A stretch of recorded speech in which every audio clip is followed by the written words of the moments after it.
आपको क्या लगता है एक परफेक्ट रिलेशनशिप कैसे हम डेवलप कर सकते हैं? देखो, परफेक्ट रिलेशनशिप, एक रिलेशनशिप बनता है, उसके कुछ पार्ट्स होते हैं. कभी कभी होता है just because of the society. हम शादी कर रहे हैं just because of the society से मेरा मतलब चलो शादी भी नहीं कर रहे, because everyone is in a relation, we think I should be in a relationship as well. So there's always a social responsibility kind of a thing you could say, or a peer pressure. दूसरी बड़ी बात होती है which is the physical attraction. दूसरी बात होती है कि जब मन मिलने लग जाता है, तो मेरे हिसाब से हर चीज की एक लिमिट है. हर चीज की एक लिमिट है. शरीर का आकर्षण एक सीमा तक होता है, उसके बाद चीज तब लॉन्गेटिविटी करती है जब मन मिलने लग जाए. फिर उसके बाद मन का भी एक आकर्षण होता है.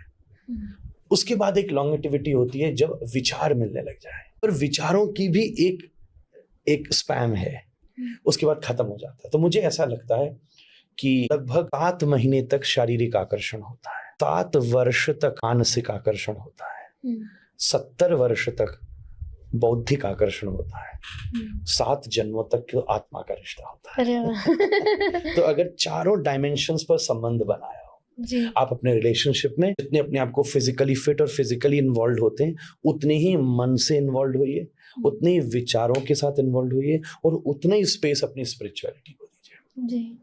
तभी आप देखें हम दोनों अपनी स्पिरिचुअलिटी को भी पूरा एंजॉय करते हैं, फैमिली को भी करते हैं, व्यवस्थाओं को भी करते हैं, क्योंकि हम दोनों के बीच में ठाकुर जी बैठे हुए हैं. तो राधा रमन जी जब बीच में आ जाते हैं तो फिर इन चारों में से कोई ना कोई एक चीज कभी काम कर जाती है जी. कभी तीनों चीज काम नहीं कर रही तो स्पिरिचुअलिटी काम कर जाती है. कभी मेंटल वाइब्रेशंस, मन का आकर्षण काम कर जाता है, कभी विचारों का मेल काम कर जाता है, कभी शरीर का आकर्षण काम कर जाता है. इन चारों में से कोई एक चीज काम कर जाती है और एक रिलेशनशिप को लाइफ लॉन्ग बना देती है. बहुत खूब.